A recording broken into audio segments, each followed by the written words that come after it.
Dor e propósito. Meu irmão e minha irmã, ao ouvir essa mensagem pode ser o início de um novo ciclo em sua vida.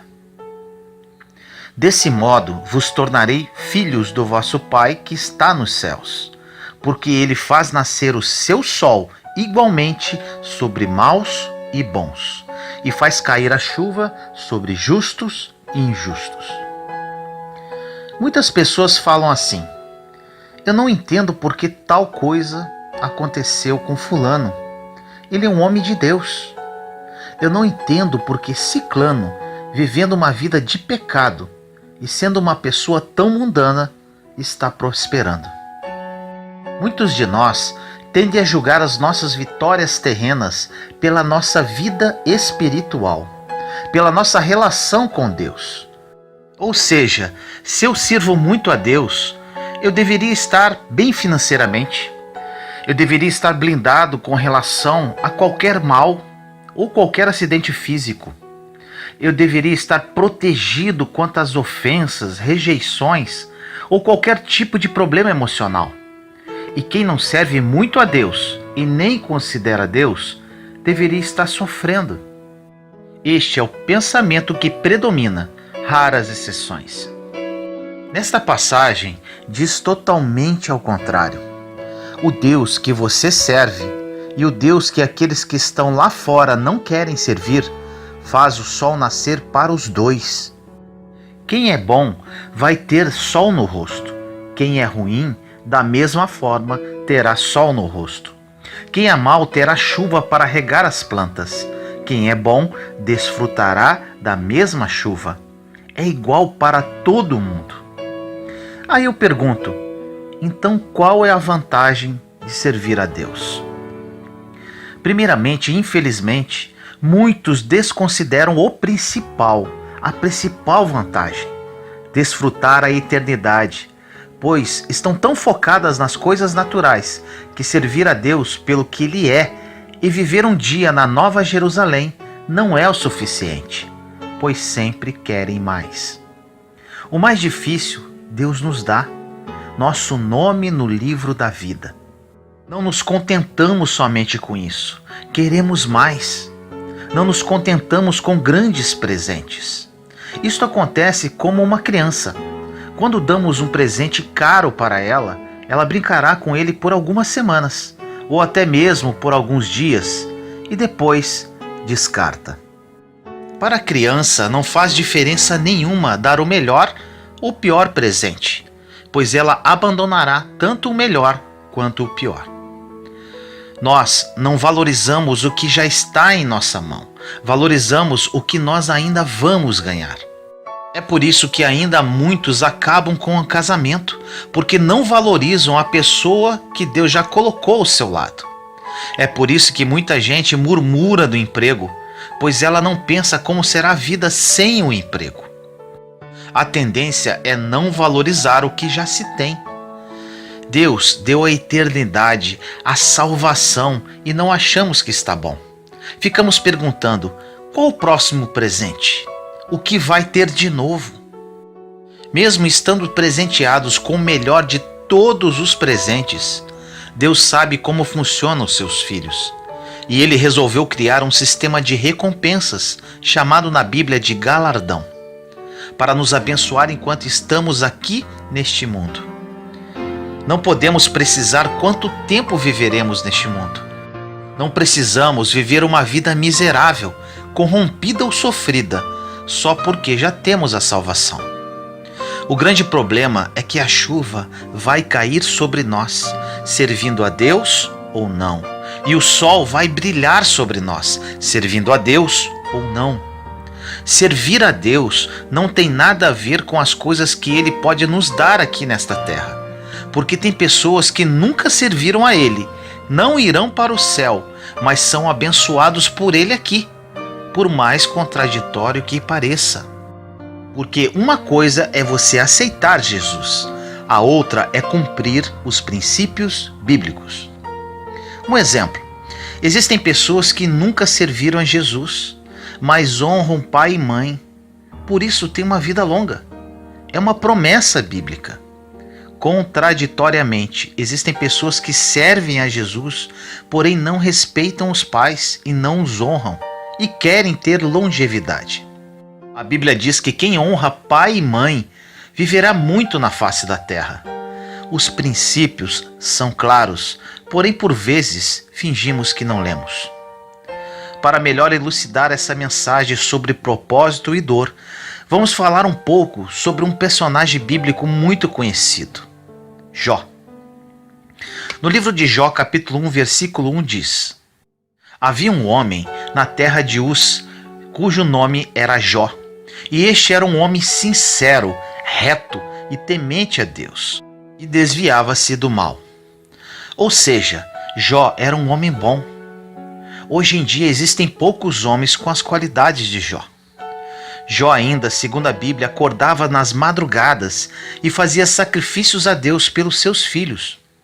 Jó pensava que, se um dia seus filhos pecassem contra Deus, o Senhor lembraria dos seus sacrifícios e orações e perdoaria a sua família. Ele não era somente um homem bom, justo, temente a Deus e desviava-se do mal. Ele era um homem totalmente conectado com o céu. Era um homem super espiritual. Agora eu pergunto, quando você acordou de madrugada para dar uma oferta para Deus e orar? Jó fazia isso todos os dias. Resumidamente, Jó estava em casa quando veio um mensageiro dizendo: Prepara o teu coração que eu tenho uma má notícia. Desceu um fogo do céu e caiu sobre todos os seus animais. Ou seja, ele havia perdido todo o dinheiro que ele tinha.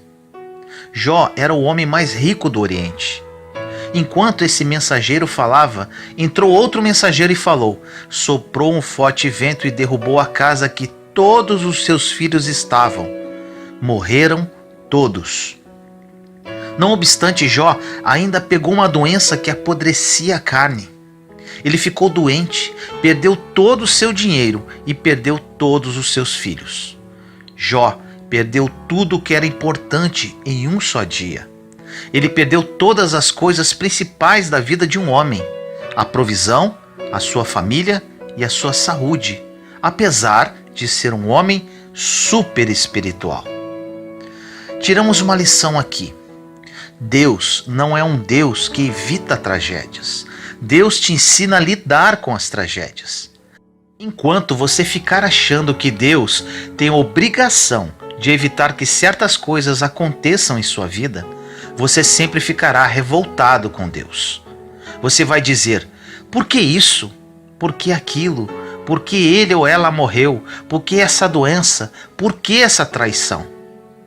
Nós não sabemos lidar com as tragédias e acabamos sempre colocando na conta de Deus. Não quer dizer que porque somos cristãos, estamos indo à igreja, estamos fazendo tudo certo. Então Deus não vai deixar que ninguém próximo de nós morra, ou nunca vamos perder o emprego, ou receber um mau diagnóstico da saúde. No entanto, existem pessoas dentro da igreja que já receberam vários diagnósticos. Alguns perderam entes queridos, outros perderam o emprego. Achamos que Deus evita essas coisas, mas não é bem assim que funciona. Deus nos ensina a lidar com essas situações que acontecem conosco. Jó não entrou na história porque ele era perfeito. Jó entrou para a história porque ele superou a dor. A dor, quando veio sobre a vida de Jó, assim como vem em nossa vida, ela tem dois destinos preparados: o sofrimento ou o crescimento. São os únicos dois destinos da dor. A dor é obrigatória, inevitável e vem para todos. Porém, o sofrimento é opcional. Você pode usar a dor para crescer ou para sofrer. E isso depende de como está a sua ligação com Deus, para saber lidar com as coisas que acontecem em sua vida.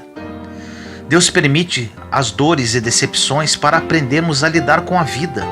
Porém, existem pessoas que não aprendem com a dor, não crescem, não se envolvem, não amadurecem. Muitas coisas podem ter acontecido em sua vida para você aprender a perdoar, por exemplo. Bastava o perdão mas você de alguma forma pode ter preferido continuar vivendo o caos em sua vida do que se humilhar e pedir perdão. As coisas acontecem sobre justos e injustos.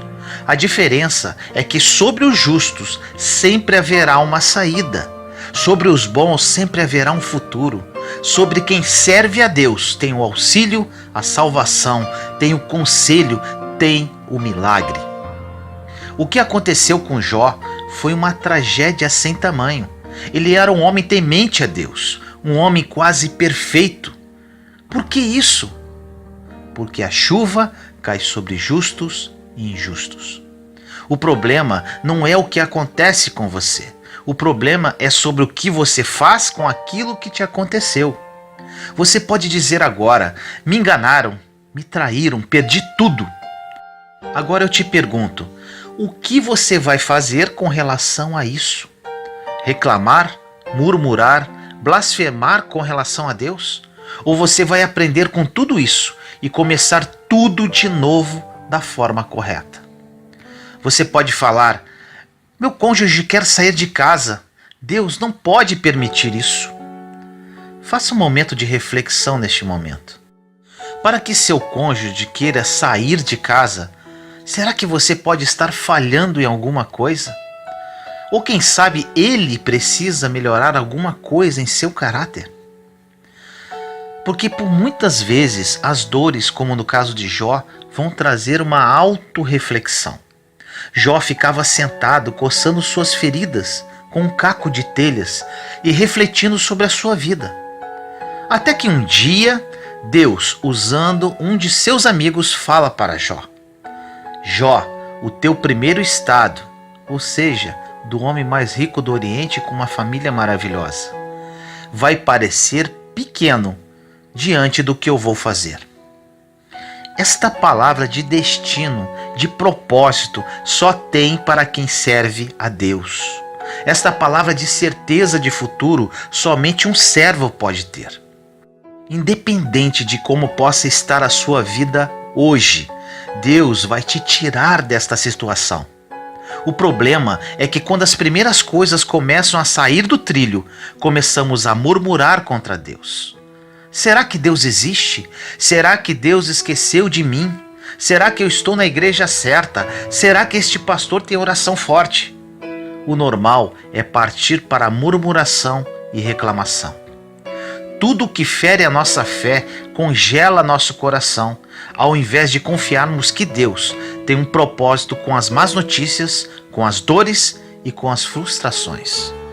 Jesus disse: no mundo tereis aflições, mas tende bom ânimo, eu venci o mundo. Jesus diz aqui que Ele não nos livrará da aflição, Ele apenas nos dá a certeza que no meio da aflição Ele estará conosco. Os discípulos estavam no barco. De repente começou uma tempestade. Os discípulos começaram a murmurar falando: e esse aí que está dormindo? O único que estava dormindo era Jesus, o portador de milagres, o autor e consumador da fé, o homem que detinha todo o poder em suas mãos. Ele estava dentro de um barco que estava em perigo. Por mais que Jesus estivesse no barco, a tempestade veio do mesmo jeito. Jesus estava no barco e as ondas agitavam do mesmo jeito. Jesus estava no barco e todo mundo estava com medo da mesma forma. Tiramos a conclusão que a presença de Jesus não inibe o que vem contra você, mas prepara você para sair quando ele vem. Jesus acordou e dá apenas uma ordem. Quando a tempestade vier, você não precisa ficar com medo ou pular para fora do barco. Precisa apenas esperar ele dar apenas uma ordem, porque debaixo da ordem dele é que a tempestade vai parar. Quando Deus fala para Jó que o primeiro estado dele era pequeno, perto do que ele iria fazer, era porque Deus daria o dobro de filhos, o dobro de gado, ou seja, bênção em dobro. Jó não entrou para a história porque ele era perfeito. Jó entrou para a história porque ele superou a sua dor. Você pode continuar lamentando. se fazendo de vítima, culpando todo mundo. Mas na verdade o poder dos poderes está em você. Deus está em você. Você ainda não saiu desta situação, porque ainda não aprendeu a escutar a última palavra. Aquele que tem a última palavra, Jesus. Quando estamos em situações delicadas e desconfortantes, por vezes queremos tomar decisões sozinhos. A primeira coisa que podemos pensar: estou nesta situação e Jesus está aqui, dormindo no barco. Já estou pensando em pular do barco. Quando a onda começar a bater, o medo pode ser maior do que a confiança naquele que ainda está dormindo. Porém, quando ele acordar, a palavra será liberada. Jó ficou dias se lamentando, coçando suas feridas, mas no momento certo, o Deus que faz o milagre acontecer liberou uma palavra e toda a restituição começou a acontecer na vida de Jó. Ao ouvir esta mensagem, Deus está te falando assim: você está no mundo natural e você está sujeito a coisas naturais, acidentes, desemprego, traições, desonras, decepções. Você precisa saber lidar com isso. Pare de querer transferir para Deus o que você deveria fazer durante uma tempestade. Pare de culpar a Deus ou até mesmo ao diabo sobre as coisas que você deveria aprender no meio da dor. Quando está tudo bem, andando às mil maravilhas, não aprendemos nada. Aprendemos na dor. Quando não temos um centavo no bolso, é que conhecemos o Deus da provisão. Quando recebemos um mau diagnóstico de saúde, é que conhecemos o Deus que cura. Quando as coisas fogem do controle, não se desespere. Jesus está no barco e vai liberar uma palavra. As dores da vida são treinamentos. Quando cairmos de novo, estaremos fortes e devidamente treinados para superar outros obstáculos. Teremos mais fé, esperança, atitude. Falamos: eu passei por aquela situação, eu superei e vou vencer de novo. Se naquela tempestade do passado eu não afundei com o barco, por que vou afundar agora? Existe um motivo na sua dor, nessa perda, nessa frustração. Tem um motivo, pois Deus quer fazer você crescer hoje. Deus quer te levar para outro nível. Deus quer te amadurecer para receber o melhor dele para a sua vida. Você vai sair dessa imaturidade emocional. Existem pessoas que, em vez de usar as decepções e frustrações da vida para amadurecer e crescer, estão sempre voltando no passado. Voltam na murmuração, na reclamação, na blasfêmia. Dizem: Deus não existe, Deus não gosta de mim, Deus esqueceu de mim. Onde está Deus? Chegou o momento de amadurecermos na fé. No meio dos nossos piores dias, vai começar o nosso melhor momento, a nossa melhor temporada, a melhor fase da nossa vida. Nos piores dias do meu deserto, iniciava-se um ciclo da minha vida que está se refletindo hoje. Sozinho, num quarto, cheio de dívidas, sem esposa e com uma filha querendo se suicidar. Foi nessa dor que eu amadureci. Foi nessa dor que eu escolhi crescer. Foi nessa dor que escolhi esperar Jesus acalmar a tempestade, liberar uma palavra e me colocar em um novo nível de vida. A superação da dor nos faz iniciar uma nova fase para viver os planos de Deus. Você não sabe, mas o que parece ser o fim do túnel, na verdade pode ser o início de um novo ciclo, de uma nova fase da sua vida. É o fim da antiga fase e o início de outra. O que você vê como fim, Deus vê como recomeço.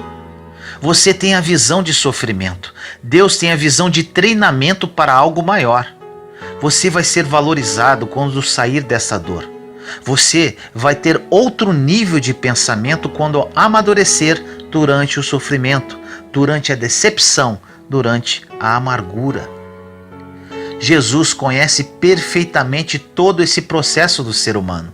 E a única coisa que ele pode fazer para te fazer crescer não é te livrar das situações, mas estar com você no meio delas. Essas situações acontecem para te amadurecer. Se Deus livrasse Davi do urso e do leão, como ele saberia como derrotar o gigante Golias? Se Deus livrasse Davi de Golias, como Israel conheceria aquele pequeno pastor de ovelhas? Sem gigante, não tinha como Davi chegar no trono, porque ele sempre seria conhecido como um pastorzinho de ovelhas e não como um menino que derrotou Golias. O que Deus permitiu até hoje na sua vida não foi para fazer você sofrer, mas sim para te fazer crescer. A maturidade e a sabedoria para tomar decisões hoje você só tem porque é fruto do que você aprendeu com os erros e dores do passado. Agora eu te pergunto, pela Bíblia, a tragédia se repetiu quantas vezes na vida de Jó? Apenas uma. A dor somente vem para te ensinar. Ela só volta se você não aprender. Jó aprendeu, então a dor não voltou mais, pois não tinha mais espaço para voltar. Você só passa para um próximo nível depois que passar na prova. Se não passar, a dor volta. Deus é perfeito e cria todo o planejamento para que você cresça na terra. Porque só quando você crescer é que o nome dele é glorificado. O nome de Deus é glorificado quando você é levantado. O nome de Deus é glorificado quando você está crescendo. É por isso que ele permite as tempestades no barco, para que você continue crescendo. Deus tem interesse em ver o nome dele glorificado. Mas para isso acontecer, você precisa estar maduro para receber um milagre em sua vida. Não devemos temer que algo venha sobre nós. Nós devemos temer se algo sobrevier sobre nós e Jesus não estiver no barco. Não podemos prever o que vai acontecer em nossas vidas, mas afirmo que independente do que acontecer, Deus estará conosco e nós continuaremos com Ele. O que você não consegue ter controle, descansa, porque Deus tem controle sobre isso. Agora, o que Ele deixa você controlar, saiba que Ele tira a mão, sabendo que você pode fazer. Se você pode ser um profissional melhor, seja, porque Deus não vai fazer isso por você. Se você pode ser uma esposa ou marido melhor, seja, porque Deus não vai fazer isso por você. Se você pode ser uma mãe ou pai melhor, seja, porque Deus não vai fazer isso por você. Deus conhece o seu coração. Ele sabe se você poderia estar se empenhando mais do que está fazendo hoje. Ele sabe se você poderia crescer mais do que você está crescendo hoje. E por Ele ser um Pai tão misericordioso, Ele quer que você cresça apesar dos seus erros. E continua a mandar treinamento, aquilo que você chama de problema. Ele continua a mandar amadurecimento, aquilo que você chama de dor. Ele continua dando novas oportunidades, aquilo que você chama de fracasso. O mais bonito de tudo que eu passei, que Jó passou, que José do Egito passou, Davi, entre outros, é que com a dor nós aprendemos e amadurecemos para nunca mais voltar para lá. E mais, depois que você aprende como lidar com a dor, você fica apaixonado como eu sou hoje, a ensinar as pessoas a não voltarem para lá também. No meio da dor é que você pode descobrir o seu propósito de vida. É no meio do sofrimento que você pode descobrir o seu chamado. O que eu faço hoje, o que eu amo fazer, o meu propósito de vida, o meu chamado, eu descobri no pior momento da minha vida. Se a dor não tivesse chegado em minha vida, não sei o que seria de mim. Muito provável que estaria muito triste, frustrado, infeliz e até coisa pior. Quantas pessoas estariam perdendo se eu não encontrasse o meu propósito de vida? Quantas pessoas podem estar perdendo hoje enquanto você não descobre o seu chamado, que provavelmente está escondido no meio da sua dor? Quantas pessoas vão perder se você não superar o seu sofrimento? Quantas pessoas vão perder se você não se levantar dessa decepção, dessa quebra e começar a viver o seu propósito de vida? Tem muitas pessoas que precisam de você, que precisam do seu exemplo de superação, que precisam ver a sua vitória. Deus quer te usar hoje. Você somente precisa aprender com o que você está passando. Quando você supera uma dor, você se torna uma autoridade no assunto. Quando você foge dos problemas, das batalhas, da dor, não terá autoridade em nada. Deus te deu experiências nas dores para que você cure outras pessoas que estão em situações semelhantes. Ou você supera essa dor e ajuda outras pessoas, ou você fica por aí chorando. Você decide o que faz com sua dor e com seu sofrimento. Chegou o momento de crescermos pós-frustrações e dores. Ou você fica murmurando pelas ondas que estão batendo no barco, ou você fixa os olhos naquele que está dormindo, esperando uma palavra. Jó decidiu e recebeu em dobro. Todos os homens e mulheres da Bíblia que decidiram, o mesmo aconteceu. E você, o que vai decidir? Ore comigo assim. Meu querido Deus, entro na sua santa presença neste momento. Amado Pai, oro neste momento para todas as pessoas que ouvirem esta mensagem, que elas a recebam como um verdadeiro divisor de águas em suas vidas. Eu vivi isso, Senhor, no meio da minha dor, no caos da minha vida, descobri o meu propósito. Hoje sou verdadeiramente nova criatura. Estou muito feliz, realizado e completamente transformado. Que essas pessoas sejam tocadas através do seu Santo Espírito e compreendam que a dor nos faz crescer. A dor nos torna pessoas mais fortes e seguras. A superação da dor nos leva a um novo nível de vida. Toque, Senhor, no profundo da alma de cada uma delas e que a partir de hoje haja uma mudança radical em suas vidas. Que essa dor que assola a vida de cada uma delas seja o início de um novo ciclo de vitória e superação. Assim eu oro em nome do nosso Senhor Jesus Cristo. Amém.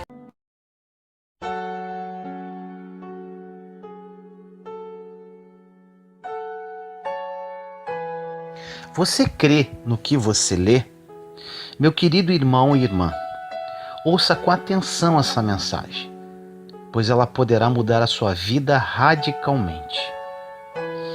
No livro de Romanos 8:28 diz: todas as coisas contribuem para o bem daqueles que amam a Deus, daqueles que são chamados de acordo com seu propósito. E outra tradução diz: todas as coisas cooperam para o bem. Tudo o que você precisa saber sobre o seu futuro já está escrito. Você crê no que você lê? Existem coisas na Bíblia que são difíceis de acreditar. Começamos por vezes a acreditar verdadeiramente no que está escrito na palavra de Deus quando tudo começa a dar errado em nossa vida. A maioria das pessoas começa a acreditar na palavra, infelizmente, quando não tem mais opção. Precisamos ficar no fundo do poço para realmente acreditar nas promessas de Deus para a nossa vida. Deus é misericordioso e nos sustenta por sua graça. Deus fala para nós hoje: por mais que sua fé seja pequena, a minha graça não falha. Por mais que você seja infiel, eu vou continuar fiel. Por vezes, a única forma para uma pessoa entender o futuro é passando por uma tragédia. Existem pessoas que têm tudo na mão, mas não têm nada, porque apesar de terem tudo, não usam suas mãos para construir o futuro. Então, Deus tem que trazer um tempo para que essa pessoa não consiga fazer mais nada. É uma quebra financeira, uma morte familiar, uma traição, algo que acontece que, enfim, ela comece a viver um propósito que já estava dentro dela, mas ela estava ocupada com outras coisas da vida. Você sabe qual é um dos maiores inimigos da sua fé? É o afã da vida, as preocupações do amanhã. O afã vira uma preocupação excessiva, que vira uma ansiedade, que é o mal do século, e vai paralisando sua fé por completo, ao ponto de Deus precisar te parar. Deus para uma pessoa não para se vingar, mas sim por misericórdia, porque Deus não é vingativo, Ele é misericordioso. Agora eu te faço uma pergunta. Você ama a Deus verdadeiramente? Se você ama a Deus, tudo, absolutamente tudo cooperará para o seu bem. Se você ama a Deus, você está dentro de um problema, porque tudo o que acontece contigo, segundo a Bíblia, inclusive as coisas ruins, inclusive as tragédias, inclusive os abandonos, inclusive as traições, o salário atrasado, o desemprego, o complexo de rejeição, as coisas que você esperava e não aconteceram, e você ficou frustrado. Quer mais? Todas as coisas, todas cooperam para o bem. Mas, sendo redundante, todas as coisas vão cooperar se você ama realmente a Deus. Agora você pode perguntar: como eu vou descobrir se realmente amo a Deus? Você só descobre que ama uma pessoa na dor e na dificuldade, porque na bonança é fácil dizer que ama. Quando a vida financeira, sentimental e emocional vão bem, é fácil dizer que ama. Mas e no deserto? E no vale? Quando acaba tudo, quando não tem outra opção, e aí? É quando Deus silencia e não te responde mais. Você descobre se amava Ele mesmo. Eu, pessoalmente, já passei por períodos do silêncio de Deus. Eu orava e Ele não respondia. E aí vem os questionamentos. Será que Deus me ama? Será que Deus ainda me escuta? Posso te dizer, é porque nós achamos que o versículo citado não é verdade. Você crê no que você lê? Tem pessoas, como aconteceu comigo por um tempo, que leem a Bíblia, mas não creem no que leram. Porque se acreditássemos que todas as coisas cooperam para o bem daqueles que amam a Deus, não reclamaríamos das tragédias da vida. Lidar com a tragédia é terrível, é muito ruim, mas de alguma forma isso vai contribuir para o nosso bem. O problema é que a maioria das pessoas foca na tragédia, mas não foca na potência que sobra após a tragédia. Foi isso que aconteceu com Jó e com vários homens da Bíblia. Eles focaram na potência que sobrou após a tragédia, porque depois de uma tragédia, descobrimos uma força que não imaginávamos que tínhamos. Isso aconteceu comigo. Somos muito mais fortes e resistentes do que achávamos que éramos. Às vezes olhamos a vida de outras pessoas e falamos: eu não suportaria passar por essa situação. Mas eu te digo, suportaríamos sim, porque todas as coisas cooperam para o bem daqueles que amam a Deus. Por que então, durante uma tragédia, nós esmorecemos? Porque não amávamos a Deus o suficiente para crer que tudo coopera. Nós cremos no que lemos?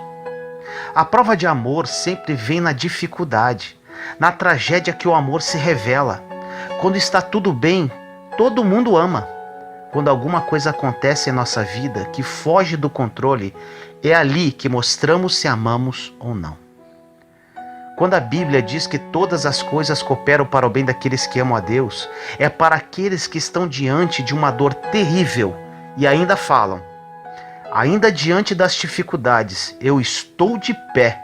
Ainda diante das dificuldades, meu Deus é Deus. Ainda diante das dificuldades, eu vou receber a minha vitória. Quando você sobrevive à tragédia e potencializa o que sobrou, acontece um milagre. Após a tragédia, tem milagre. Deus nunca fez milagre em tempo de bonança. Nós não vemos Jesus andando em lugares de bonança. Jesus andava sobre as águas em tempo de tempestade. Jesus curava quem estava enfermo. A Bíblia diz que ele não veio para quem era são, mas sim para os doentes. Entenda, a sua tragédia não é por um fruto seu, é porque todas as coisas cooperam para o bem realmente. Nós adoramos colocar Deus numa posição de juiz, de condenação. Falamos assim: eu estou sofrendo isso, estou passando por isso, porque eu fiz aquilo. Como se a graça e a misericórdia de Deus não existisse. Como se Deus não fosse fiel para desconsiderar o seu passado e reescrever o seu futuro. A nossa tragédia e a dificuldade não vieram para lembrar o quanto erramos. Vieram sim para lembrar do quanto ainda podemos crescer.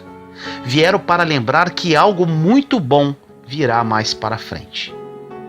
Nunca se esqueça disso. Deus só permite os dias difíceis e as tragédias chegarem, porque o seu exemplo de superação vai ser usado para mudar a vida de outras pessoas. Jó não entrou na Bíblia porque era um homem rico. Jó não entrou na Bíblia porque orava nas madrugadas. Jó entrou na Bíblia porque superou a sua tragédia. Deus é que promove as bênçãos na sua vida. Se você perdeu algo, é porque Deus está te alinhando para ganhar muito mais lá na frente. Se algo foi embora da sua vida, é porque Deus quer preparar o seu coração para você se tornar mais maduro para receber outra coisa muito melhor. Se os sonhos tiveram que ser impedidos, se algo aconteceu, se a tragédia te alcançou, é dia de celebrar, porque onde vem o dia mau, o milagre está próximo de chegar. Onde tem tempestade, tem Jesus andando sobre as águas. Você tem que entender que Deus se manifesta em dias maus. Os dias maus não são consequências dos seus erros, porque os seus erros já foram pagos na cruz por Jesus. Os dias maus são feitos para cooperarem para o seu bem. Deus, como Pai, nos trata como filhos, exatamente como devemos tratar os nossos filhos, colocando limites. Tem coisas que aconteceram em sua vida justamente porque Deus, como Pai, teve que te colocar limites, porque Deus tem um propósito e um plano que é bom, perfeito e agradável para você. E para viver este plano, você precisa estar maduro para receber. Nem tudo que Deus te negou é porque você fez algo errado. Tem coisas que Ele te negou, porque todas as coisas cooperam para aqueles que amam a Deus. Sempre existe uma conspiração de bem a seu favor, uma conspiração divina. Você pode se perguntar: como posso construir meu futuro se eu estou instalado num ambiente trágico? Como eu posso olhar para os meus sonhos? Como eu posso enxergar o amanhã se nem emprego eu tenho? Se meu marido saiu de casa, se meu filho está nas drogas, se recebi um diagnóstico ruim para a minha saúde? Respondo para você: isso tudo acontece porque existem pessoas que precisam aprender com as tragédias. O milagre é o escape da tragédia. Desconsideramos muitas vezes o Deus que temos, um Deus de graça, de amor e misericórdia. Um Deus que fala para você: meu filho, fica tranquilo, pois todas as coisas cooperam porque você me ama. Jesus perguntou 3 vezes a Pedro se ele o amava. Por quê? Porque esse amor era o suficiente para Jesus, para que todas as coisas cooperassem para o bem de Pedro durante a sua jornada. Se você ama a Deus, você tem todas as ferramentas necessárias para que Ele possa começar um projeto de crescimento ao seu favor em todas as áreas da sua vida. O seu futuro começa a ser construído com Deus quando você supera as tragédias da vida e ainda o ama. Na Bíblia encontramos histórias de pessoas que superaram tragédias, passaram por dias extremamente difíceis, foram abandonadas, vendidas pelos irmãos como escravo, pessoas esquecidas pela sociedade. A tragédia nos prepara para o melhor de Deus em nossa vida, porque todas as coisas cooperam para o bem daqueles que amam a Deus. Mas Vinícius, tá tudo dando errado na minha vida. Não tá dando errado, porque se você ama a Deus verdadeiramente, isso é apenas uma preparação para o que está por vir. E quando este dia chegar, você estará preparado para receber o grande milagre do Senhor. No meio da tragédia, conhecemos um Deus que nos tira o afã da vida, um Deus que nos tira a preocupação com o amanhã, pois basta a cada dia o seu mal, conforme diz a palavra. Na palavra diz também que Deus alimenta os pássaros e veste os lírios do campo. Ele não vai se preocupar com você, que é filho. Você crê no que você lê? Todo o nosso futuro está escrito. Ou não lemos ou não cremos. A maior parte dos cristãos vivem assim. Vão à igreja, por vezes têm uma vida razoável de oração, leem a Bíblia eventualmente, mas vivem uma vida medíocre em todas as áreas, porque não creem no que leem. Quando conhecemos verdadeiramente o amor de Deus, a misericórdia dele e recebemos a sua graça, e ainda entendemos que a nossa dívida já foi paga pela morte de Jesus na cruz, nossa vida muda radicalmente. Se você tiver fé no que está escrito na palavra, seu futuro já está construído. A ponte que te levará para um futuro de paz e prosperidade já está pronta. Independente do que acontecer, todas as coisas vão cooperar para o seu bem. Nunca murmure, nunca reclame da tragédia que você está enfrentando. Por mais doloroso que seja, você precisa acreditar na Bíblia. E a palavra diz que todas as coisas cooperam para o bem daqueles que amam a Deus.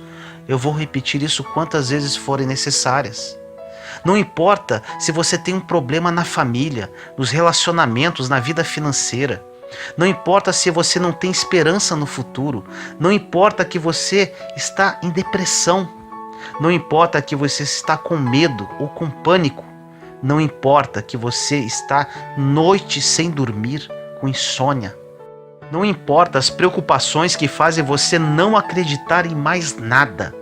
Não importa como você está ouvindo esta mensagem agora.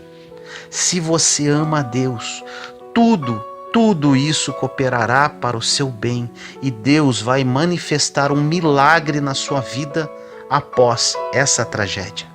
Leia a Bíblia e creia no que está escrito, porque o que está por vir é muito melhor do que você já viveu até hoje. Não desanime com a dor de hoje, porque os melhores dias ainda estão por vir. Ore comigo assim: Senhor, no dia de hoje venho orar por todas as pessoas que ouvirem essa mensagem. Que o Espírito Santo toque os corações como uma espada de dois gumes. Que elas realmente creiam que absolutamente tudo coopera para o bem delas, por pior que sejam as circunstâncias que estão vivendo. Que o seu amor seja revelado na vida de cada uma, pois somente quando isso acontece é que temos uma verdadeira mudança de vida. E que através desta revelação elas descubram o seu verdadeiro propósito e possam viver as suas promessas, conforme diz em sua palavra, um plano bom, perfeito e agradável. Assim eu oro, em nome do nosso Senhor Jesus Cristo. Amém.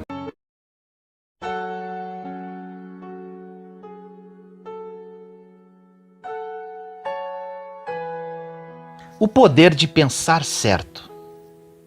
No livro de Josué, capítulo 1, versículo 8 diz: que o livro desta lei esteja sempre nos teus lábios. Medita nele dia e noite, para que tenhas o cuidado de agir de acordo com tudo que está escrito nele. Assim serás bem-sucedido nas tuas realizações e alcançarás êxito. Você conhece o poder dos seus pensamentos? Se você tiver conhecimento desse poder e souber utilizá-lo de acordo com a palavra de Deus, você alcançará sucesso em todas as áreas da sua vida. Como diz na passagem, serás bem-sucedido nas tuas realizações e alcançarás êxito. Será uma transformação de vida, uma mudança radical. Agora é importante salientar: nós vivemos numa batalha espiritual e o território disputado pelo inimigo é a sua mente. O campo de batalha é a mente. Agora, que tal usar a sua mente para ajudá-lo em vez de servir de depósito de lixo para o inimigo? O inimigo, de uma forma sutil e através das brechas que deixamos, começa a depositar todos os tipos de pensamentos errados, que se transformam em sentimentos e atitudes. E como tudo que vem do diabo é ruim, podemos concluir que os maus pensamentos depositados por ele se transformam em maus sentimentos e, consequentemente, em más atitudes. Um grande aprendizado que tive no meu deserto: se você se deixar levar por sentimentos e emoções, será sua derrota. Se você acordar de manhã e dizer: eu me sinto deprimido, vai ficar deprimido o dia inteiro. Se você acordar de manhã e falar: minha esposa ou meu marido não me dá atenção, não faz nada por mim, você passará o dia com raiva do seu cônjuge e ainda, para piorar, sentirá pena de si mesmo numa festa de autopiedade.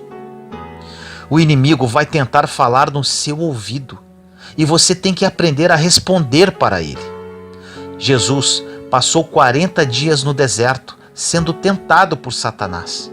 Em todas as afrontas do inimigo, Jesus respondia com a palavra.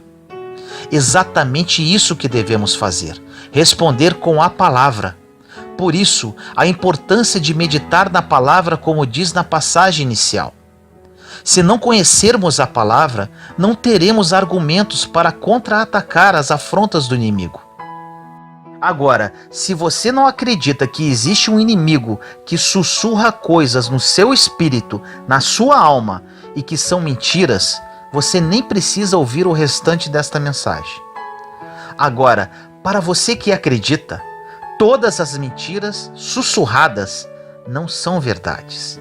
Se você acreditar nelas, você será destruído. Para vivermos o plano perfeito que Deus reservou para mim e para você, precisamos passar por uma metanoia, que significa uma mudança de mentalidade, uma renovação da mente.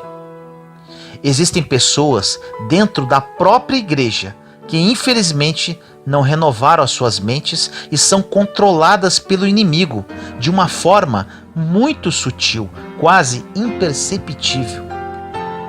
Você pode ter nascido de novo em Cristo Jesus, mas a sua mente pode estar cheia de lixo.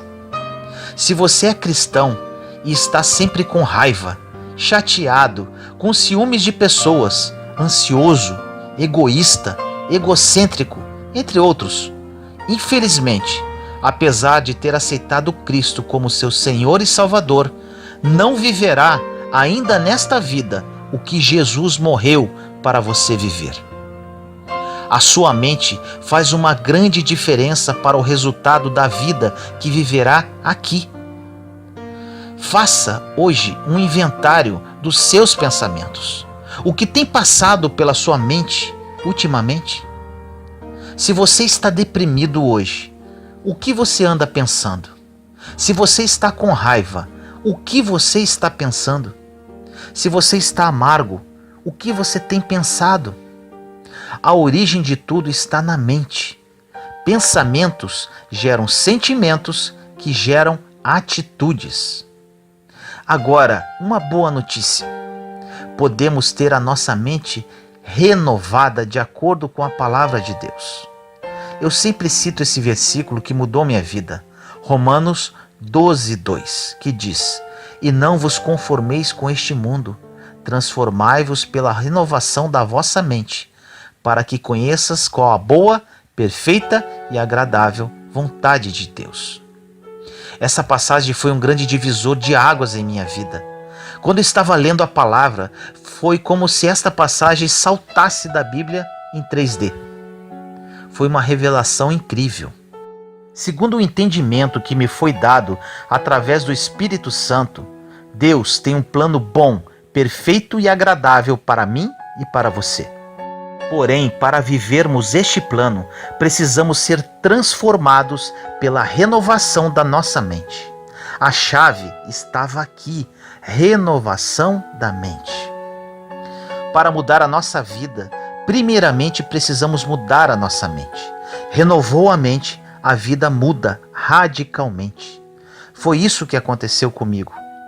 Porém, esse processo de renovação da mente é lento, dolorido e difícil, mas maravilhosamente libertador. O primeiro passo para a renovação da mente é meditar e acreditar no que está escrito na palavra de Deus. A palavra de Deus é o caminho. Você precisa buscar pensar como Deus pensa.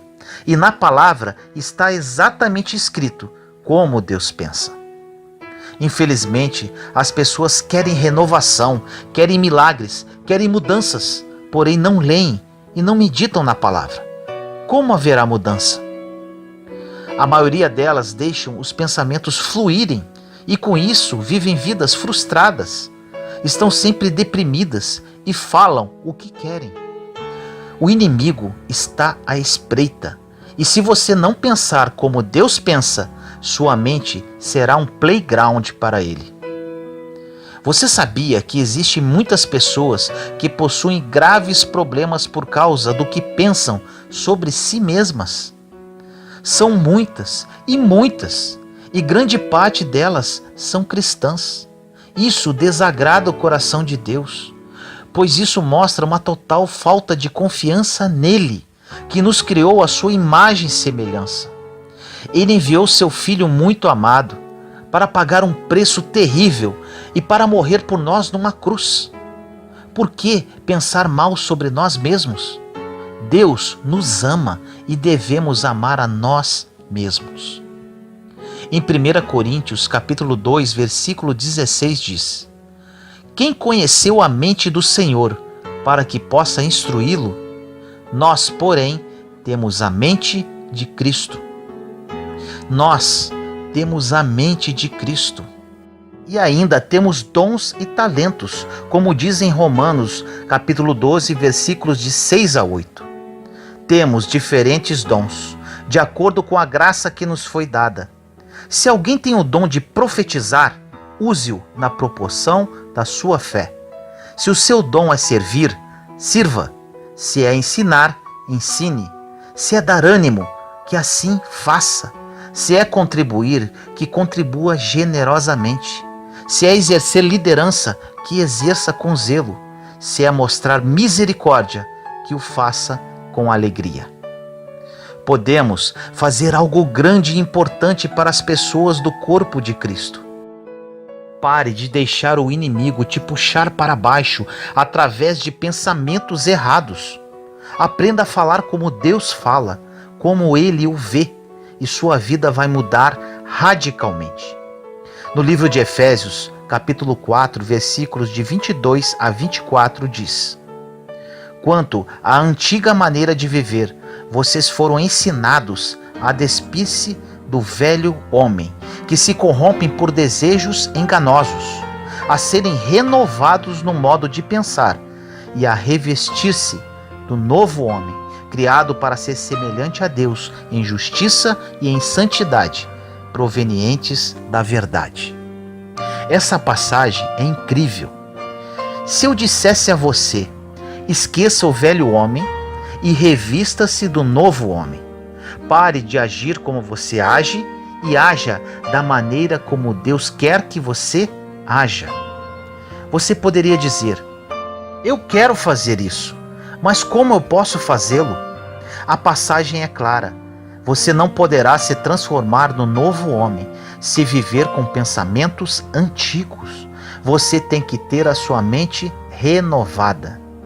Deus quer que tenhamos uma vida maravilhosa, próspera em todos os sentidos.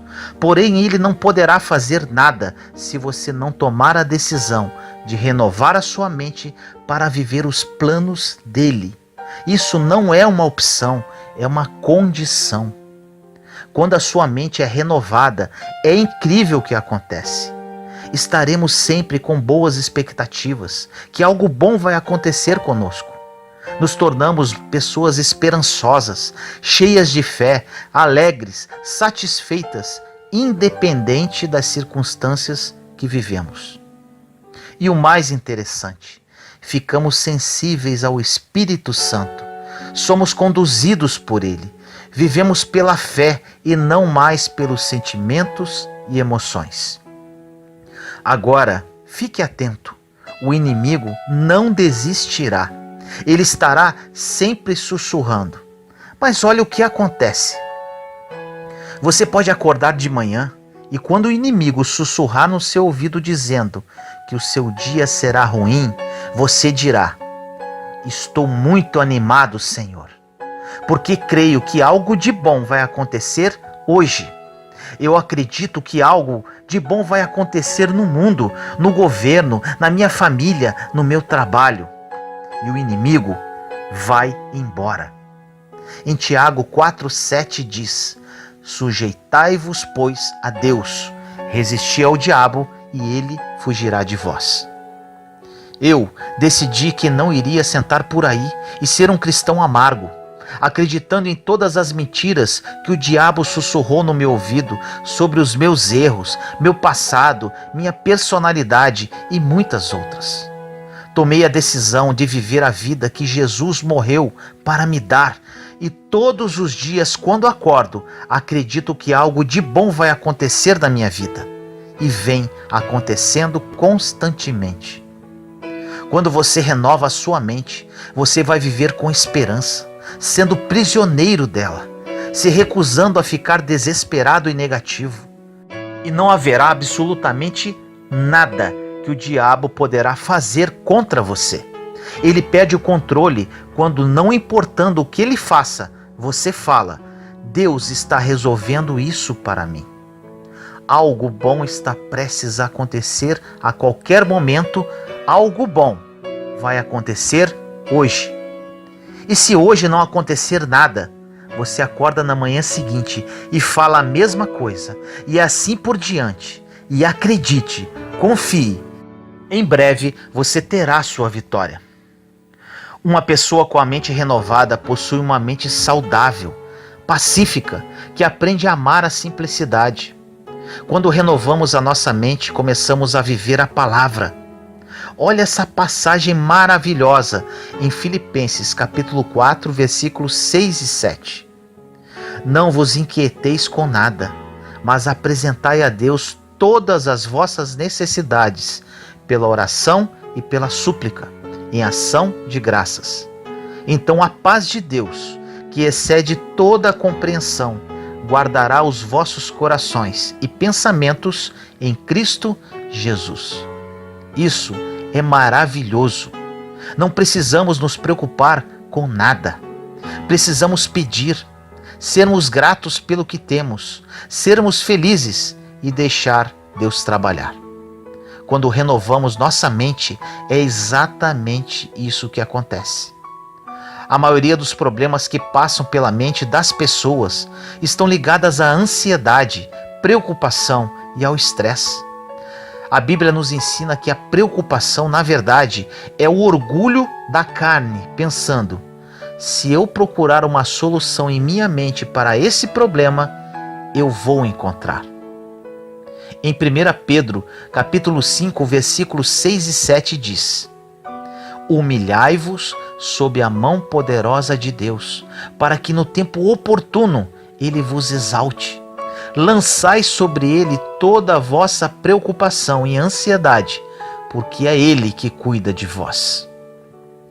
Precisamos fazer o que é de nossa responsabilidade e lançar os nossos cuidados. Nossa responsabilidade é orar, entregar a Deus, estar atento a fazer o que Ele pedir para que façamos, mas não sentir a pressão que temos que fazer alguma coisa, quando não temos o que fazer. E quanto mais nós tentamos, pior ficará a situação. Humilhe-se sobre a mão poderosa de Deus. Ele pode resolver o seu problema. Lance o seu cuidado sobre Ele, porque Ele vai cuidar de você. Ele sempre vai cuidar. Pare de se preocupar sobre um monte de coisas.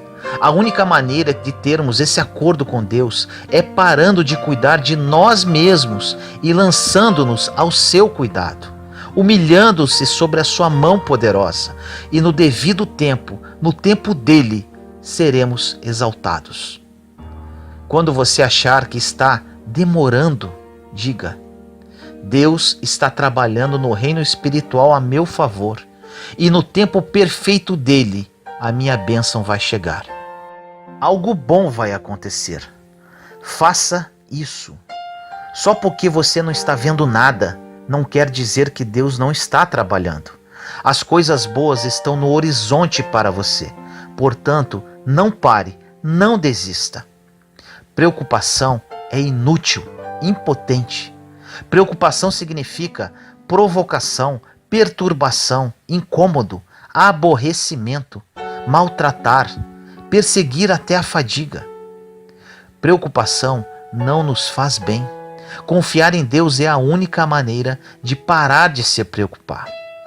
Uma mente saudável não se confunde. Ela tem uma direção clara. Uma mente saudável é uma mente decidida. É assim que vai acontecer com você. O poder da mente é incrível e precisamos aprender a pensar da maneira que Deus pensa. Precisamos aprender a lutar a batalha por uma mente saudável. Lute, vale muito a pena. Busque o plano bom, perfeito e agradável que Deus planejou para você. Deus deseja que você tenha uma vida fantástica. Vou orar por você. Senhor amado, no dia de hoje oro para todos os meus irmãos. Muitos deles, Senhor, estão com sede de Ti, querem mudanças, querem viver os seus sonhos, porém se encontram cativos em seus pensamentos, em seu passado e em suas circunstâncias. Revele, Senhor, no mais fundo da alma de cada um, essa consciência da necessidade de renovação da mente. Quando percebi isso, minha vida nunca mais foi a mesma. Sou verdadeiramente um novo homem, com uma mente renovada e vivendo os seus planos para a minha vida. É exatamente isso que desejo para cada um deles. Derrama, Senhor, o seu Espírito e que a partir de hoje a vida desses seus filhos nunca mais seja a mesma. Assim eu oro em nome do nosso Senhor Jesus Cristo. Amém.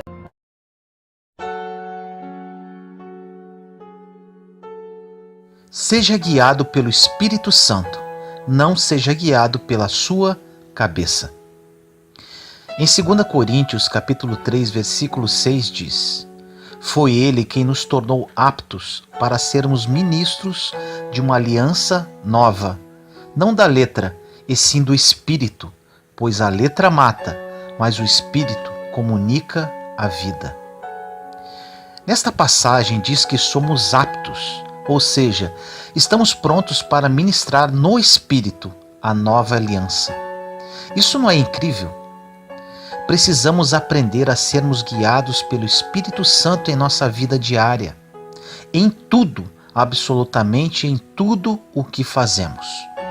Quando isso acontecer, tudo o que fizermos será cheio de vida, cheio de unção, pois quando o Espírito conduz, temos a aprovação de Deus sobre qualquer assunto.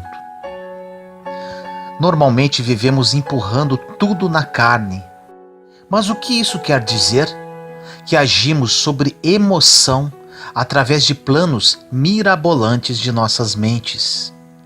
Ser guiado pelo Espírito é um dos maiores benefícios que um cristão da nova aliança pode ter, além da salvação, de ter os seus pecados perdoados e de viver um dia com Deus na Nova Jerusalém. É maravilhoso ter esse privilégio de ser guiado pelo Espírito. E quando falamos ser guiado pelo Espírito, quer dizer poder ouvir de Deus o que Ele quer que façamos. E qual o benefício de ser guiado pelo Espírito Santo e não pela nossa própria cabeça?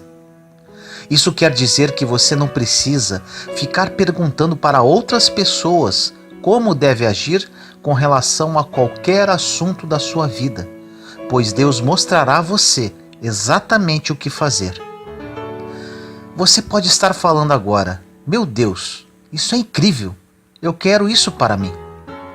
Agora eu te digo, para ser guiado pelo Espírito, você precisa ter um pouco de confiança, coragem e ousadia. Todos nós queremos saber como ouvir de Deus. Deus é muito misterioso em algumas situações e muitas vezes não teremos como compreender tudo o que Ele está fazendo. Como seres humanos, precisamos aprender a andar e fluir no Espírito. Temos que aprender a discernir as coisas espiritualmente. Seria fácil para Deus nos dizer tudo o que Ele quer de nós. Mas Deus quer que façamos essa busca. Ele deseja que caminhemos em fé. Ele quer que aprendamos a crescer, a caminhar. Às vezes cometer erros e aprendermos com isso. Voltar atrás e não ter medo de recomeçar. Você pode caminhar de forma dinâmica pelo Espírito Santo, que significa literalmente ouvir de Deus. Mas, para isso, você não deverá ficar perguntando a todos o que deve fazer, cada vez que você tiver um problema na sua vida. Você precisa permanecer em Deus, conhecer a sua palavra, aprender a seguir a paz, e assim você poderá ser guiado pelo Espírito.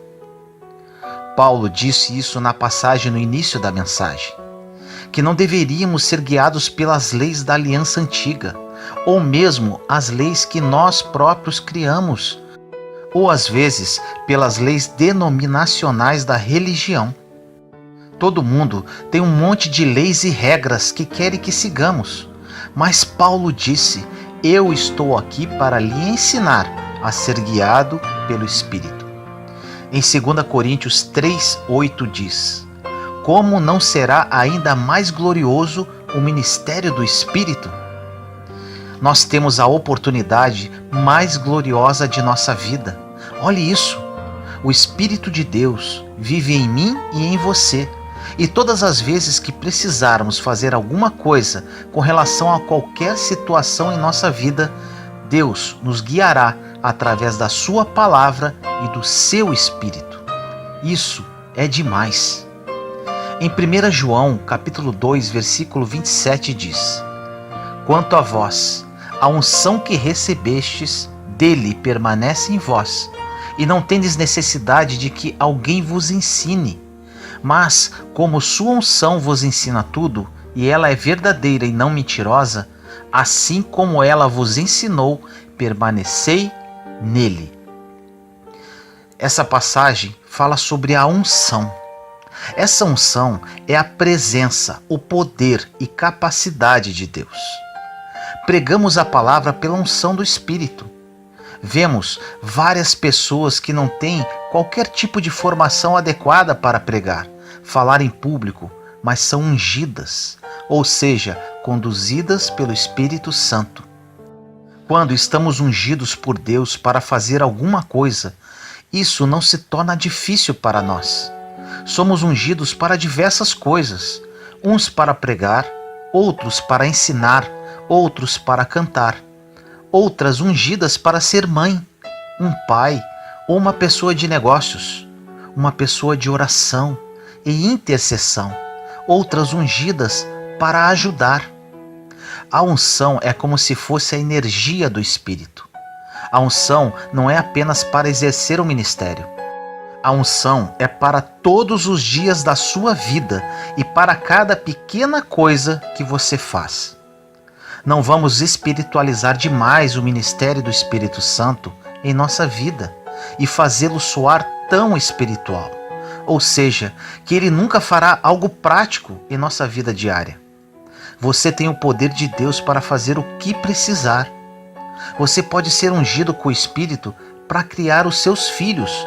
Com isso, você saberá quando precisa corrigi-los, quando precisa dar-lhes misericórdia ou deixar algo para lá. Você não precisa ter medo para fazer o que tem que fazer em sua vida. Você não tem que ter medo de ser capaz de fazer algo para mudar o seu destino. Você tem a energia do Espírito Santo para fazer o que precisa fazer. Você pode fazer tudo guiado pelo Espírito Santo em nome de Jesus. Segundo essa passagem de João, você recebeu essa unção e ela está permanentemente em você. Você não precisa ficar correndo atrás das pessoas para saber o que deve fazer. Normalmente é o contrário que acontece. Quase sempre corremos para as pessoas para saber o que devemos fazer. E essas mesmas pessoas, por muitas vezes, nem sabem o que fazer com as suas próprias vidas. Em Romanos capítulo 7, versículo 4 diz: De modo análogo também vós, meus irmãos, pelo corpo de Cristo, fostes mortos para a lei, para pertencerdes a outro, aquele que ressuscitou dentre os mortos, a fim de produzirmos frutos para Deus. Isso significa que se você tentar viver sob a lei, se você tem muitas regras e regulamentos para a sua vida, você irá expulsar de alguma forma a ação do Espírito Santo. E muito em breve essas coisas poderão ministrar morte para você. Existe uma liberdade incrível quando você é guiado pelo Espírito Santo. Ele te guiará conforme os desejos do Senhor para a sua vida. Deus quer suprir todas as necessidades do corpo de Cristo. Muitos cristãos vivem em cima de regras, e isso não é errado, mas se esquece que a nova lei trazida por Jesus Cristo é a lei do amor. Enquanto não estiverem andando em amor, não haverá mudanças. E para andar em amor, existe apenas uma forma: serem guiados pela liderança do Espírito Santo de Deus. Agora um alerta. Se você é cristão e não está extremamente empolgado com seu relacionamento com Deus, provavelmente isso é a única coisa que está faltando para você viver o melhor de Deus para a sua vida. E essa empolgação só é possível quando caminhamos no Espírito. Quando caminhamos sendo conduzidos pelo Espírito, nossa caminhada com Deus é emocionante, pois nunca sabemos de um dia para o outro quais as novidades que o Espírito Santo vai trazer. Deus está em todo lugar. Ele quer participar em tudo na sua vida. Ele quer ir ao supermercado com você. Ele quer ir ao trabalho com você. Ele quer ajudar nos seus problemas. Ele quer cuidar dos mínimos detalhes de sua vida. Ele habita em você. Deixe-o conduzir os seus passos dentro do plano bom, perfeito e agradável que ele traçou para você. A sua mente, por muitas vezes, te leva para longe das coisas de Deus. Por isso, precisamos pedir-lhe para que sejamos guiados pelo Espírito Santo, ao invés de sermos guiados pelos pensamentos que fluem de nossas cabeças. Precisamos aprender a pensar com a mente de Cristo. E para isso, precisamos aprender a pensar como Deus pensa, através do estudo da palavra dele. Quando você começar a caminhar no Espírito, criará uma sensibilidade, como se fosse um lembrete gentil com relação à sua vida interior. Ou seja, quando você não tem paz sobre algo, este é um sinal imediato que você precisa recuar e esperar para ter mais informações de Deus. Quando você começa a caminhar no Espírito, você começa a perceber quando alguma coisa não se encaixa em sua vida. É como você vestir uma roupa muito apertada, desconfortável, entende? Isso quer dizer que quanto mais você amadurece em Deus, menos você sentirá disposto a fazer as coisas que você se sente desconfortável no Espírito, porque você sabe que isso não valerá a pena. No livro de Efésios, capítulo 1, versículo 17 diz: para que o Deus do nosso Senhor Jesus Cristo, o Pai da glória, vos dê o espírito da sabedoria e revelação, para poderes realmente conhecê-lo. Que ele ilumine os olhos dos vossos corações, para saberdes qual é a esperança que seu chamado encerra, qual é a riqueza da glória da sua herança entre os santos e qual é a extraordinária grandeza do seu poder para nós, os que cremos, conforme a ação do seu poder eficaz.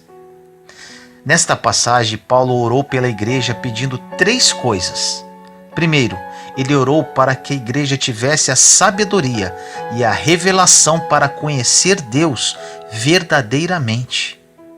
Eu te digo agora, se você quer conhecer algo profundamente na sua vida, conheça a Deus. Não apenas sobre Deus, mas conheça-o pessoalmente. Conheça o seu coração. Crie intimidade com Ele. Ele disse também que orava para que eles conhecessem o seu chamado e a herança que eles tinham em Jesus Cristo. Herança é algo que é dado, transmitido a você.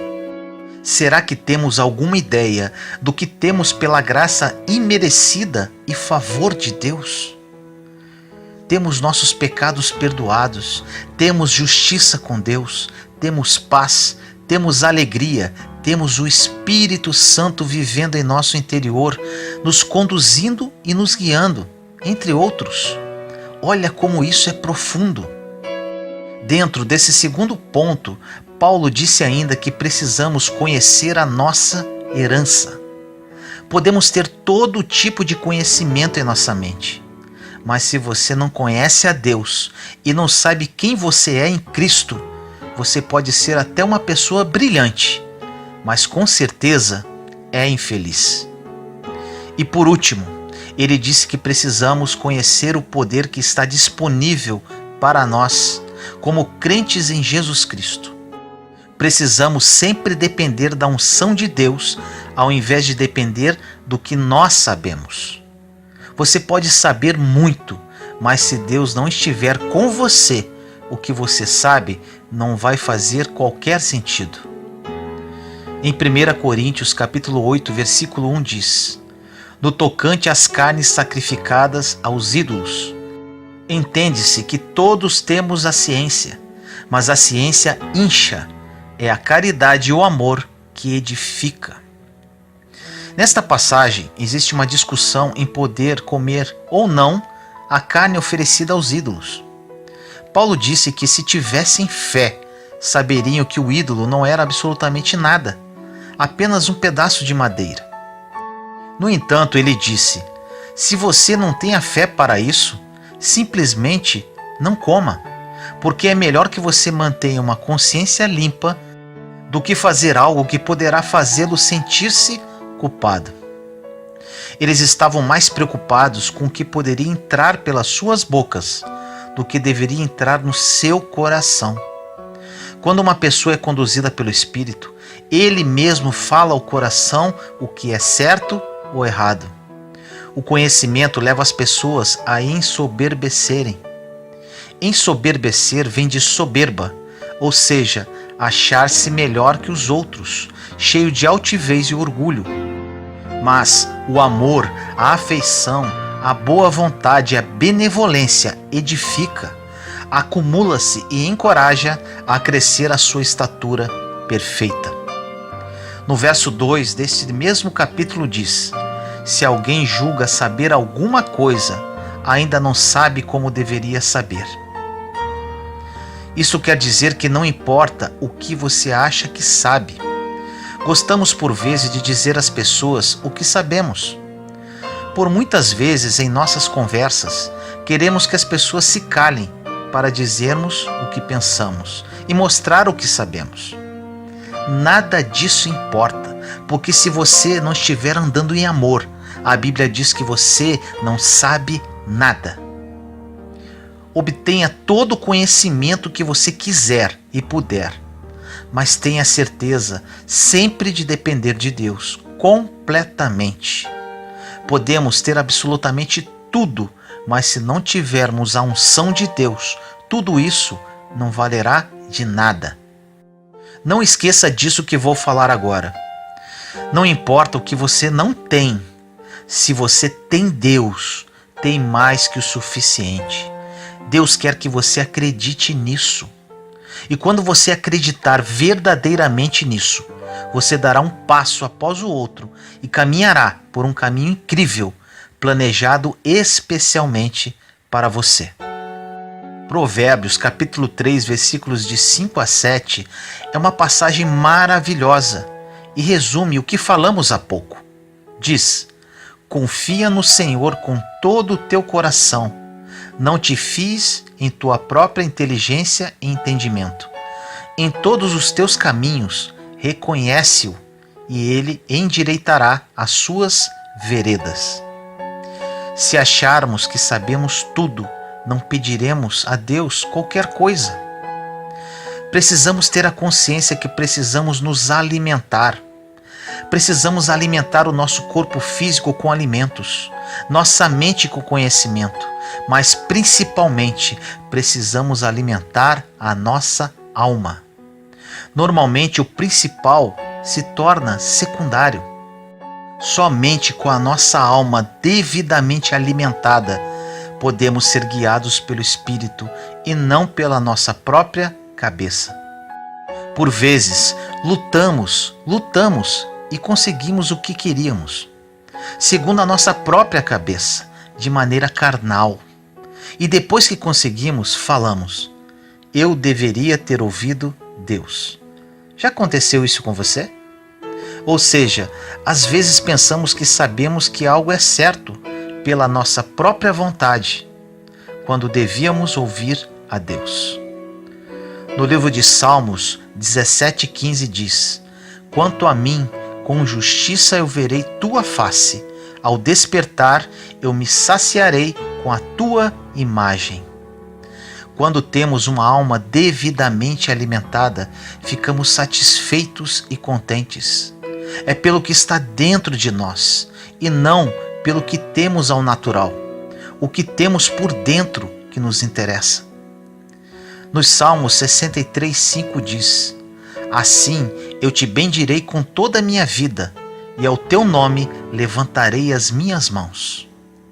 Quando uma pessoa tem uma alma alimentada, tudo que sai de sua boca é para bendizer ao Senhor. Ele tem sede de Deus. Ele não murmura, nem reclama o tempo todo. Vivemos hoje num mundo muito perverso. Precisamos estar em sintonia total com o Pai. E para isso, precisamos ser guiados por Ele, pela intercessão do seu Santo Espírito, e não pela nossa própria cabeça.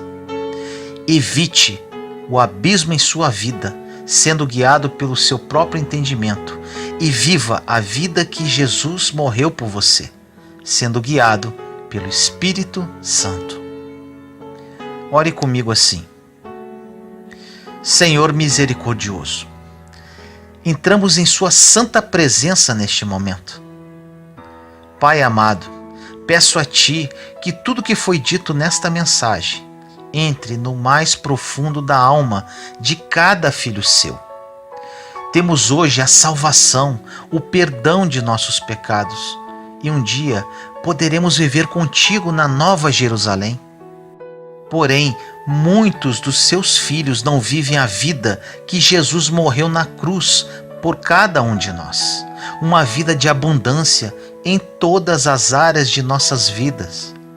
Sabemos, Pai, que para que isto ocorra, precisamos ser guiados pelo Espírito Santo. Desperte essa consciência em seus filhos, Senhor, para que gozem a paz e aprendam a desfrutar essa vida conduzidos pelo nosso Consolador, o Espírito Santo. Assim eu te peço, em nome do nosso Senhor Jesus Cristo. Amém.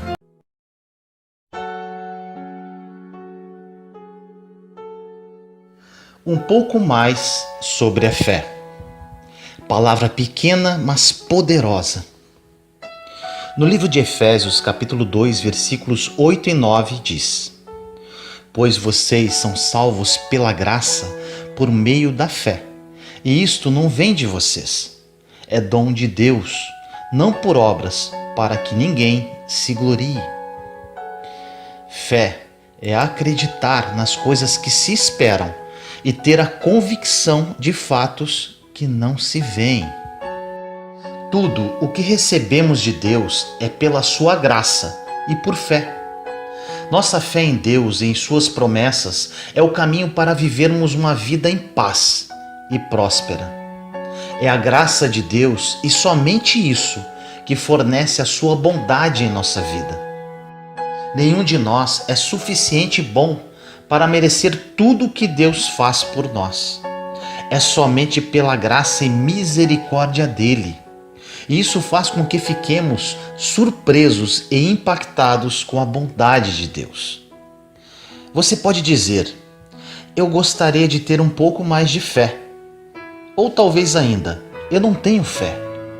Na verdade, a cada um foi dado uma medida de fé, conforme Romanos capítulo 12, versículo 3, que diz: Pois pela graça que me foi dada, digo a todos vocês, ninguém tenha de si mesmo um conceito mais elevado do que deve ter, mas pelo contrário, tenha um conceito equilibrado, de acordo com a medida de fé que Deus lhe concedeu.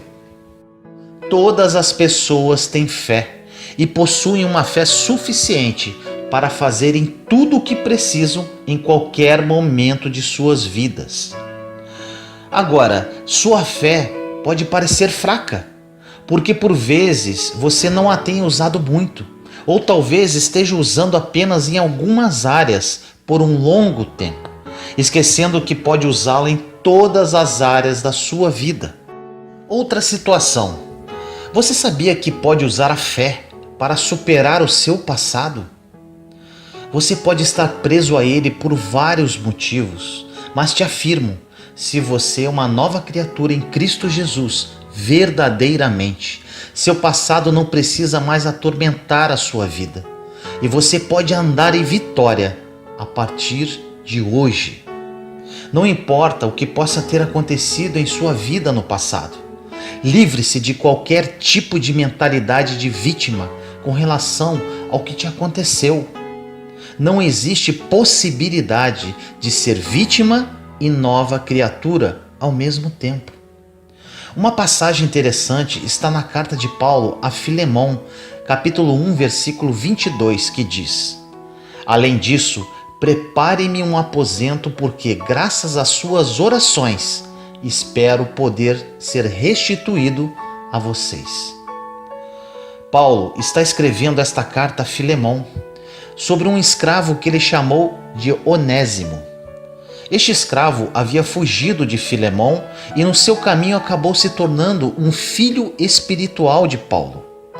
Paulo, depois de mentoreá-lo, iria devolvê-lo a Filemão e queria ter certeza que Filemão o receberia graciosamente, mesmo tendo fugido. Paulo estava na prisão quando escreveu esta carta, não tendo ideia de quando iria sair do cárcere. Existe algo importante nessa passagem. Paulo, na verdade, estava dizendo: eu tenho a fé que, se continuarem orando por mim, eu vou sair daqui desta prisão e serei capaz de ir visitá-lo. Paulo aqui nos mostra que ele tinha fé no poder da oração. Ele acreditava que quando orava, ou se outros orassem por ele, abriria a porta para a sua libertação da prisão. Não ore sem fé. Deus quer dar a você o que você pede. Deus ouve a sua oração de fé. Paulo disse: prepara-me um quarto na expectativa da minha visita. Vou te falar um pouco do poder da expectativa. A fé tem que ter uma expectativa ativa e agressiva. Quando você está com expectativa para atingir algum objetivo em sua vida, ou de conquistar um sonho, ou de uma restauração, seja o que for, você está cheio de expectativa, de esperança e de fé que algo que você ainda não tem em mãos vai acontecer. A grande questão que entre o pedir e o receber existe o esperar. Muitas pessoas não esperam nada, então nunca recebem. Muitas pessoas, em vez de esperar com expectativa, falam: vamos ver o que acontece, e fica resmungando. Você não pode apenas esperar. Olhe essa passagem maravilhosa em Isaías, capítulo 30, versículo 18. Contudo, o Senhor espera o momento de ser bondoso com vocês. Ele ainda se levantará para mostrar-lhes compaixão, pois o Senhor é Deus de justiça. Como são felizes todos os que nele esperam. Tome posse dessa palavra. Essa passagem quer dizer que Deus está esperando a oportunidade para ser bom para você. Você consegue enxergar isso? Mas ele só pode ser bom para alguém que está esperando nele, olhando para ele, desejando o melhor dele. Agora, nesse momento, você pode se agarrar a essa verdade e fazer uma grande mudança em sua vida. Agora eu te pergunto, o que você está esperando? Mais do que você teve no passado? Mais problemas? Mais decepções? Você está com alguma expectativa? Expectativa que coisas ruins podem acontecer em sua vida? Ou expectativa no melhor de Deus para a sua vida? Comece a esperar agora pelas mudanças radicais que Deus pode fazer na sua vida. Tenha expectativa que você viverá os planos perfeitos de Deus para você. Não se afunde em suas amarguras e autopiedade. E espere com expectativa naquele que poderá mudar o quadro da sua vida. Expresse essa expectativa falando sobre isso para si mesmo e parando de falar pelo que você não tem. No Salmo 27,14 diz: espere no Senhor, seja forte, coragem, espere no Senhor. Em Isaías 40:31 diz: mas aqueles que esperam no Senhor renovam as suas forças, voam bem alto como águias, correm e não ficam exaustos, andam e não se cansam. Esta passagem de Isaías é muito poderosa. Muitos a adoram e profetizam. Mas será que verdadeiramente acreditam no que está escrito? Não devemos esperar no Senhor com uma atitude passiva.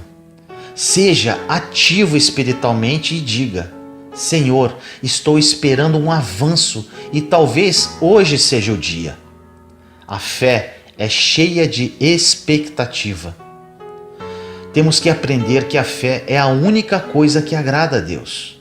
No livro de Hebreus, capítulo 11, versículo 6 diz: sem fé é impossível agradar a Deus, pois quem dele se aproxima precisa crer que ele existe e que recompensa aqueles que o buscam.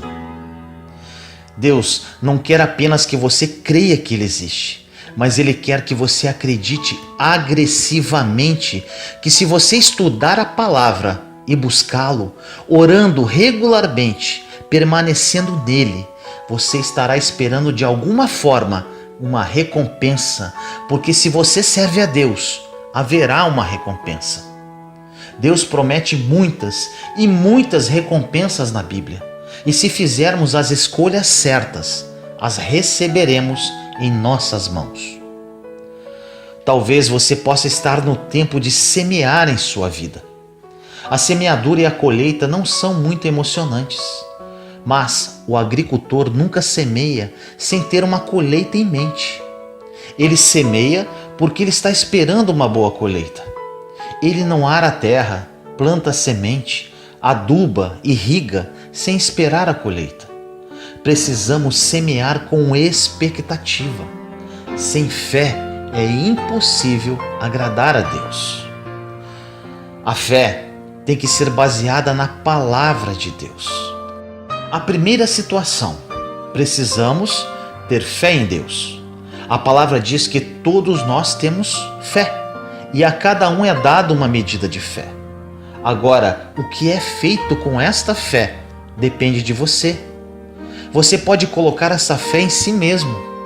Te garanto que isso não vai funcionar. Mas se quiser experimentar alguns anos miseráveis, vá em frente. Você ainda pode colocar a sua fé nas pessoas. Ou ainda você pode colocar a sua fé no sistema do mundo. Não faça isso. Coloque a sua fé em Deus. Você pode ter um ótimo trabalho, um excelente salário, mas um conselho: não dependa do trabalho pelo resto da sua vida. Dependa de Deus. Por vezes olhamos para a fonte errada para cuidar de nós e precisamos sempre estar à procura de Deus. Quando depositamos nossa fé em Deus, abrimos uma porta larga de muitas oportunidades para Deus nos abençoar. Conheça a palavra de Deus para conhecer as suas promessas e colocar a sua fé nelas. Preencha as suas orações com a palavra de Deus. Lembre a Deus das promessas dele, assim como vários profetas fizeram, e espere nele. Agora, se você não lê a Bíblia, nunca conhecerá a palavra de Deus e, obviamente, nunca conhecerá as suas promessas. A Bíblia diz que Deus deu a cada um de seus filhos uma medida de fé. Quanto mais usamos esta fé, mais ela irá crescer. A fé, ela tem uma linguagem. Você pode ouvir a fé saindo pela boca das pessoas, ou pode ouvir o medo, a preocupação, a dúvida ou a descrença. No livro de Hebreus, capítulo 4, versículo 14 diz: Portanto, visto que temos um grande sumo sacerdote que adentrou os céus, Jesus, o Filho de Deus, apeguemo-nos com toda a firmeza à fé que professamos. Agora eu te pergunto, o que quer dizer a fé que professamos? É aquilo que você diz com a sua boca, aquilo que você declara com suas palavras. A fé não funciona quando oramos a Deus e em seguida, na hora do almoço, falamos com alguém sobre os mesmos problemas que acabamos de entregar em oração. Preste atenção nisso. Se você quer ver a sua fé funcionar, terá que desistir da autopiedade, de sentir pena de si mesmo.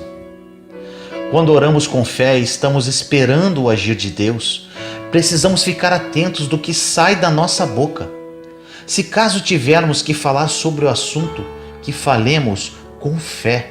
Assim, esta situação está complicada, mas Deus está envolvido nisso. Ele está trabalhando agora ao meu favor e tenho fé que vai se resolver em breve. Não fale dos seus problemas, levando com que as pessoas sintam pena de você. Fale: eu creio, meu Deus, que o Senhor está trabalhando. O Senhor já ouviu minhas orações. Eu tenho a sua palavra para me basear e eu creio na sua fidelidade. Eu verei o resultado da minha fé. A fé não é baseada no que vemos, pensamos ou sentimos. Em 2 Coríntios 5:7 diz que andamos por fé e não por vista. A história de Abraão é maravilhosa. Ele passou por circunstâncias complicadas, mas não olhou para elas. Abraão estava crendo em Deus por um herdeiro, e isso era naturalmente impossível para acontecer, devido à idade avançada dele e de Sara, sua esposa. Mas Deus havia prometido. A Bíblia diz que nenhuma dúvida ou incredulidade fez Abraão duvidar a respeito das promessas de Deus. A dúvida e a descrença podem se apresentar a você. É por isso que o poder de nossas palavras é tão importante. No minuto que a dúvida vier, você pode abrir a boca e dizer: eu não acredito nisso, pois confio que Deus está trabalhando. A melhor maneira de interromper um mau pensamento é dizendo algo positivo. Não baseie-se no quanto você vai acreditar em Deus pelo que você vê, pensa ou sente. A fé só funciona juntamente com a paciência. No livro de Hebreus, capítulo 6, versículos 11 e 12 diz: queremos que cada um de vocês mostre essa mesma prontidão até o fim, para que tenham a plena certeza da esperança, de modo que vocês não se tornem negligentes, mas imitem aqueles que, por meio da fé e da paciência, recebem a herança prometida. No início é fácil ter fé quando entregamos algo em oração para Ele cuidar. Você começa cheio de esperança, mas depois que os dias, semanas, meses ou até anos vão passando, como estará a sua fé? Entre o começo e o fim temos um meio. Você pode estar hoje no meio de alguma situação e pode não estar tão divertido. Você precisa ser paciente, pois terá que esperar, quer queira ou não. Paciência é como você age enquanto você espera. É como nos comportamos quando nós esperamos. Você poderá esperar com expectativa. Você poderá esperar com uma boa conversa. Você poderá esperar sendo uma bênção para outras pessoas. Ou simplesmente você pode desistir e ficar reclamando. Mas aí terá que começar tudo de novo. No livro de Hebreus, capítulo 6, versículo 15 diz: e foi assim que, depois de esperar pacientemente, Abraão alcançou a promessa. Abraão esperou por 20 anos. José esperou por 13 anos numa prisão, por um erro que ele não havia cometido. Esse período de espera é um deserto. Você pode estar hoje num deserto, mas esse período é de amadurecimento e onde Deus está trabalhando em sua vida, limpando algum lixo que possa estar em você ainda, para que você esteja pronto para receber o que Deus te prometeu. Desfrute do momento que você está hoje. Desfrute o agora. Aprenda isso, porque você vai ter que esperar de qualquer jeito. Outro ponto importante: a fé somente funciona e é energizada por amor. Que tipo de caminhada de amor você tem? Quanto você estuda sobre o amor? O que você sabe sobre o amor dentro das Escrituras? Como você trata as pessoas? Quantas pessoas podem estar com raiva de você? No livro de Gálatas, capítulo 5, versículo 6 diz: porque em Cristo Jesus, nem circuncisão nem incircuncisão tem efeito algum, mas sim a fé que atua pelo amor. Paulo estava farto dos Gálatas, que discutiam constantemente sobre a circuncisão. Paulo estava dizendo para que eles parassem de ser tão detalhistas com relação às regras e regulamentos da religião e se ocupassem de amar uns aos outros. Se você quiser que sua fé funcione, não pode estar com raiva de ninguém.